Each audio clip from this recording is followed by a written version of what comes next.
बहानेबाजी मोदी जी भी करते हैं, अमित शाह जी भी करते हैं, और हमारे वाले भी करते हैं कि जी ये हो गया, हमने तो पार्लियामेंट में आवाज उठा दी लेकिन आवाज उठी नहीं। ये है बीमारी, ये है प्रॉब्लम। और हम कहते हैं चलो वाह क्या बात बोली, क्या बात है, क्या स्पीच दी है, वाह वाह, यही करते हैं ना। पार्लियामेंट में धुआं उड़ा दिया, यही बोलते हैं ना। हाथ में क्या आया, जीरो, बस खुश। यह है समस्या।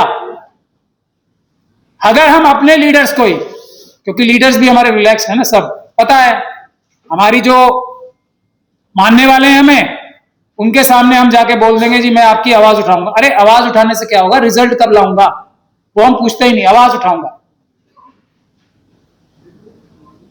सवाल करना हम लोग भूल चुके हैं, और अंधभक्ति हमारे यहां भी बहुत है। रिजल्ट किसी ने कुछ दिया नहीं, और तारीफें ही तारीफें, तारीफें ही तारीफें, तारीफें ही तारीफें। बाबा साहब तक को ही बता देते हैं। हमारे लोग कुछ पॉलिटिकल पार्टीज में चले गए, मुझे बड़ा दुख होता है, जो बाबा साहब के गुणगान करते नहीं थकते थे। मैं आपको समस्या है इसलिए बता रहा हूं, सोल्यूशन नहीं होगा कभी भी।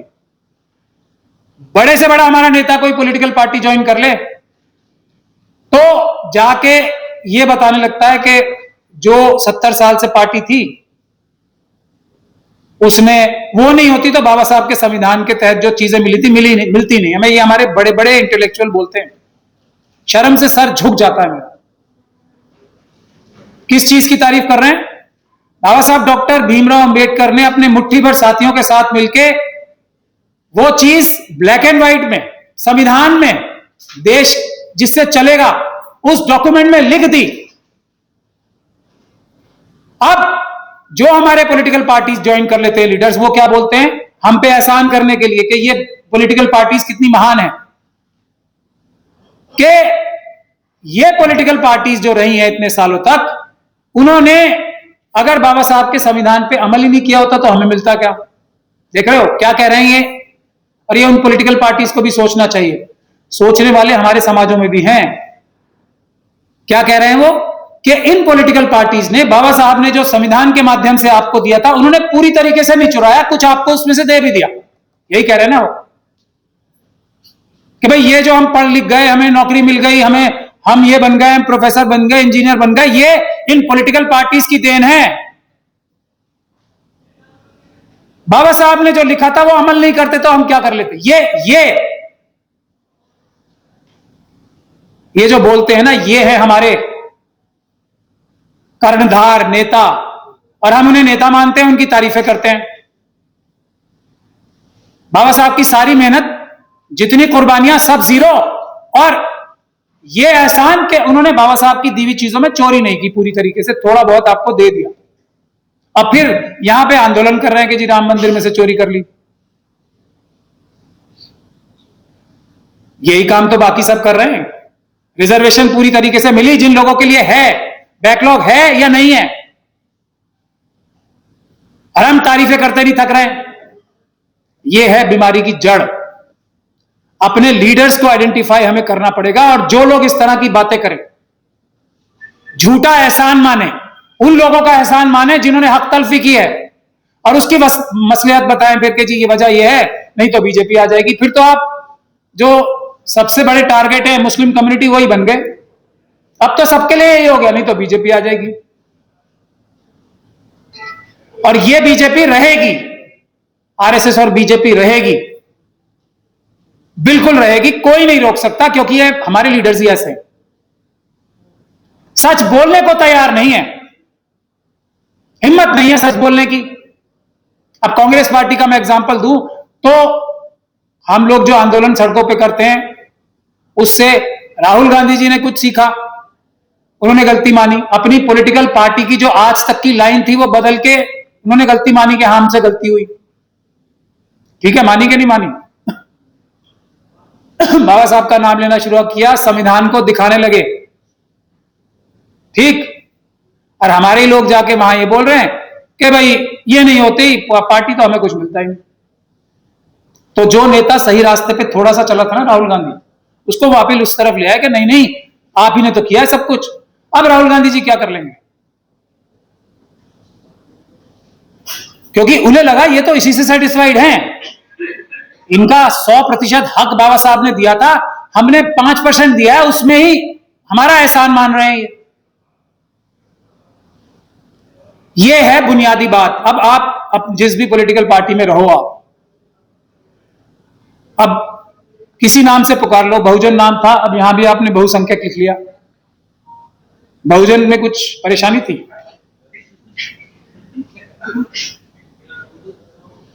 कुछ परेशानी तो नहीं थी ना? यही मतलब था। ये है, ये हमारी मानसिकता में जो ये पेच लड़ाते रहते हैं ना, एक बसपा की कोई बपौती नहीं है बहुजन शब्द। ये बुनियादी बातें हैं। आपने शब्द चेंज कर दिए तो दो ग्रुप तो वैसे बन गए, एक बहुजन वाले, एक बहुसंख्यक वाले, लड़ो आपस में। अब डायरेक्ट मैं बोलूंगा तुम यहीं से भी, मैं वही तो कह रहा हूं, उसमें ट्राइबल्स नहीं है। अब मेरे से बुलवाना ही है तो बुलवा लो, मैं तो बोलना नहीं चाह रहा। ट्राइबल का है तो जरूरत नहीं है ना। काशीराम जी का दिया हुआ शब्द है, उसको उसको उसको तो सबके हैं, काशीराम साहब को एक पॉलिटिकल पार्टी के नहीं है। उन्होंने एक दिया जलाया था, बाबा साहब ने जो लिखा था ना, उसको अमल करने का रास्ता दिखाया। अब जो भी आप जितने नाम रखोगे ना नए, उतना ही हम लोगों में कि ये तो बहुजन वाले हैं, ये बहुसंख्यक वाले हैं और ये पीडीए वाले हैं। ये कुछ बुनियादी चीजें हैं। और आप जो अपने लीडर्स का क्रिटिसिज्म करते हो, मैं तो आरएसएस और बीजेपी के अलावा सभी पॉलिटिकल पार्टीज की मदद करने के लिए तैयार भी रहता हूं, तत्पर भी रहता हूं, कुछ भी मुझे करना पड़े तत्पर रहता हूं। लेकिन जो स्लीपर सेल्स हैं उसके लिए हम सब जिम्मेदार भी हैं। हमने अपने लीडर्स को पकड़ा। आप यहां जो भी बातें करते हो मनुवादी मानसिकता की, आपकी पॉलिटिकल सारी पार्टीज तो मनुवादी मानसिकता ही चला रही है आज भी। हर पॉलिटिकल पार्टी में स्लीपर सेल है। वो इनको थोड़ी तकलीफ होगी इस तरफ बैठे हुए लोगों को, एक दो को। जो बहुजन समाज पार्टी है उसमें सबसे बड़े आदमी तो बैठे हैं ना, मिश्रा जी। और हर पॉलिटिकल पार्टी में मिश्रा जी बैठे हैं ऐसे, हर में।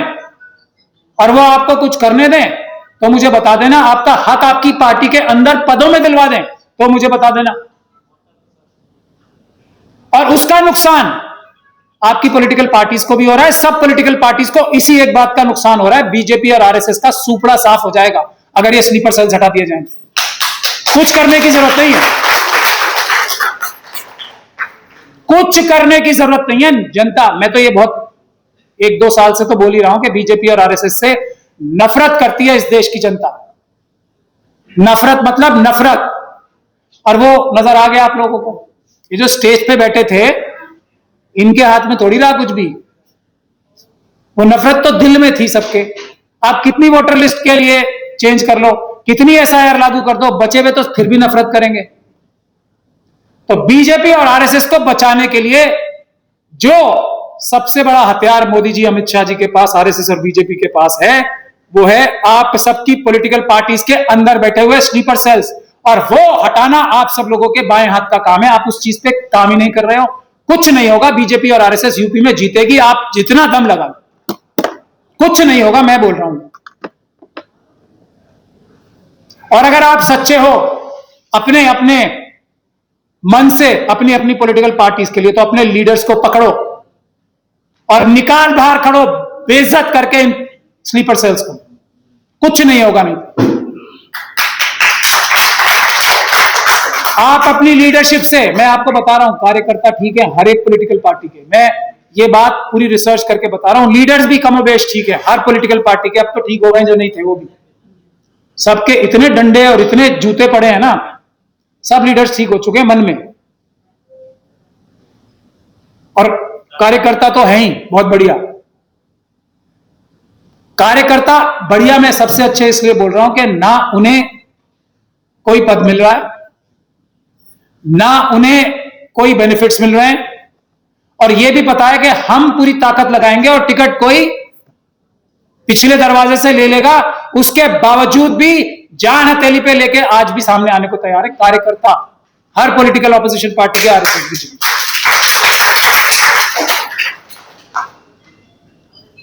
अब आप लोग जिस चीज के लिए हम अपना गला फाड़ फाड़ के थक गए, हर इंडिया गठबंधन की पॉलिटिकल पार्टी ने जिस चीज को सबसे अहम माना था, और आपका भी दूसरा मुद्दा है, वो पहला मुद्दा होना चाहिए, मेरी ये बार बार निवेदन रहती है, ये सारे मुद्दे उससे कनेक्टेड हैं, ईवीएम से, पेपर बैलेट से। पेपर बैलेट हमारा देश का सबसे बड़ा, ये तो जो अभी हुआ है ना, ये क्वार्टर फाइनल है, अभी सेमीफाइनल होना है और फिर फाइनल होना है, जो कि पेपर बैलेट वापस लाने का होना है।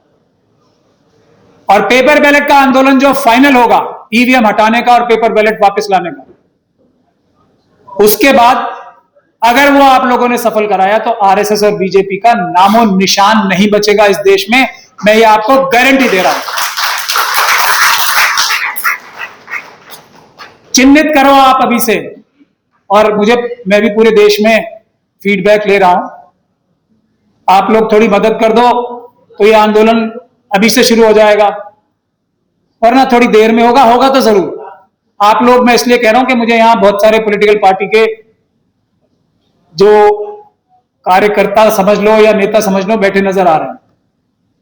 स्लीपर सेल्स को हटवा दो, आपकी हर पॉलिटिकल पार्टी की लीडरशिप का सबसे पहला मुद्दा वो हो जाएगा, हर पॉलिटिकल पार्टी। और इसका जो सबसे बड़ा जो प्रॉब्लम है ना, वो भी मैं आपको बता दूं क्या। बाबा साहब का जो सबसे बड़ा वाला अधिकार था ना, वोट, एक वोट की ताकत से किसी भी नेता और अभिनेता का कान पकड़ के जमीन पे उतार देने की ताकत, वो इस ईवीएम के जरिए से छीन ली गई है। आप कितने आंदोलन कर लो, कुछ कर लो, अगर ईवीएम नहीं हटी तो आरएसएस और बीजेपी नहीं हटेगी, नहीं हटेगी, नहीं हटेगी। और ईवीएम हटाने के लिए फिर सबसे सुरक्षित रास्ता है स्लीपर सेल्स। हर पॉलिटिकल पार्टी के अंदर जो स्लीपर सेल्स हैं, उनका तो कम से कम आप बहिष्कार करके, अपनी लीडरशिप पे प्रेशर बना के, या जो भी करके, निवेदन, नम्र निवेदन करके, हमारे वाले तरीके से, एक नम्र निवेदन होता है, दूसरे तरीके से, एक हमारे वाले तरीके से कर लो, तो आप देश के लिए भी, अपनी पॉलिटिकल पार्टी की भलाई के लिए भी, अपनी पॉलिटिकल पार्टीज की लीडर्स की भलाई के लिए, संविधान बचाने के लिए, आरक्षण, ये जो सरकारी धन से पोषित सभी निजी संस्थानों में, आप लोग पहले ये जो निजी संस्थान बने क्यों थे? आरक्षण खत्म करने के लिए तो बने थे, देश को एक और नए तरीके से लूटने के लिए तो बने थे। आप ये इसमें आरक्षण लोगे, वो कोई तीसरी चीज शुरू कर देंगे, उसमें आरक्षण लोगे, चौथी चीज शुरू कर देंगे, उसको पकड़ो। और अब जो आखिरी में 2-4 मिनट और मैं अपनी बात खत्म करूंगा बोल के, बाबा साहब के संविधान के अनुरूप 3 चीजों को एम्फिसेज किया गया है देश और संविधान बचाने के लिए। और संविधान जब ही बचेगा जब उसका फायदा आम जनता को डेली लाइफ में होगा, वरना संविधान नहीं बचेगा। मैं आपको बता रहा हूं, संविधान नहीं बचेगा जब तक संविधान का फायदा जो बाबा साहब ने संविधान में निहित किया है वो आम जनता को अपनी डेली लाइफ में रोज नहीं मिलने लगेगा, तब तक संविधान नहीं बचेगा।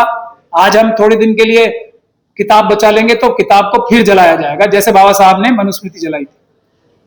वो बदला तो लेंगे वो, तो उसके लिए 3 चीजें थी, पक्ष, विपक्ष और सिविल सोसाइटी।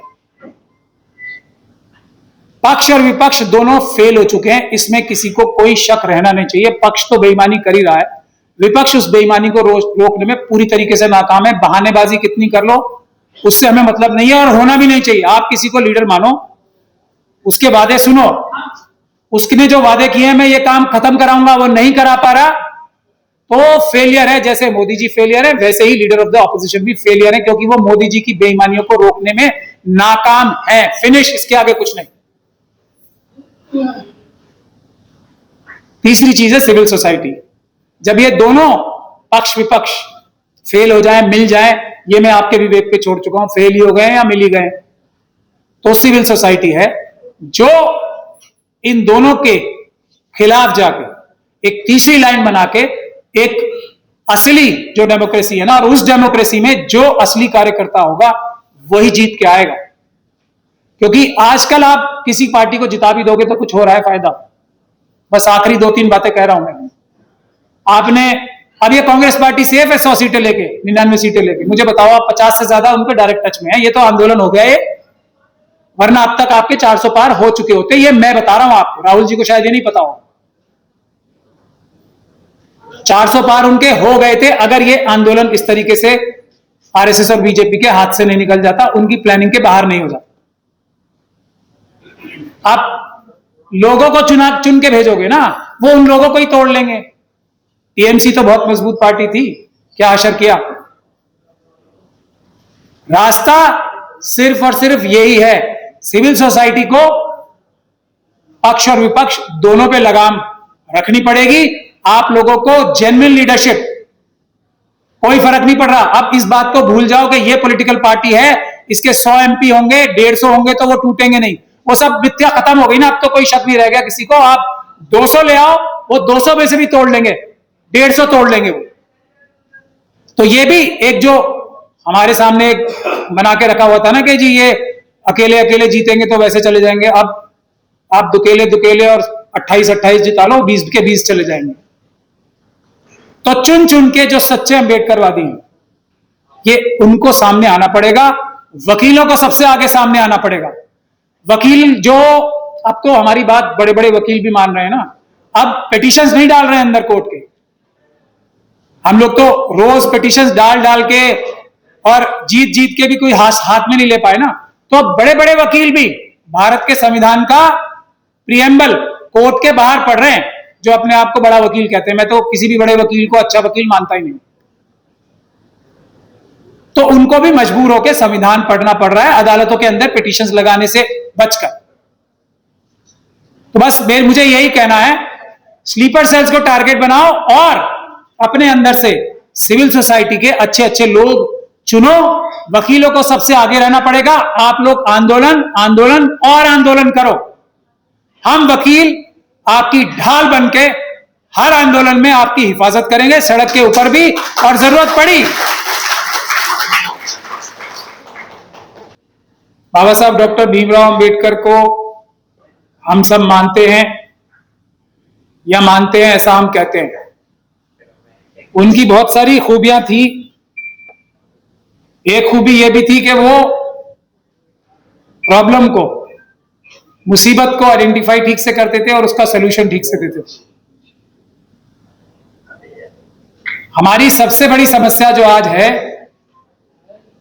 वो यही है, हम लोग प्रॉब्लम आइडेंटिफाई भी ठीक से नहीं कर रहे हैं और उसका सलूशन भी ठीक से नहीं दे पा रहे हैं। और वो समस्या का समाधान है, हमें अपनी लीडरशिप को ठीक करना है।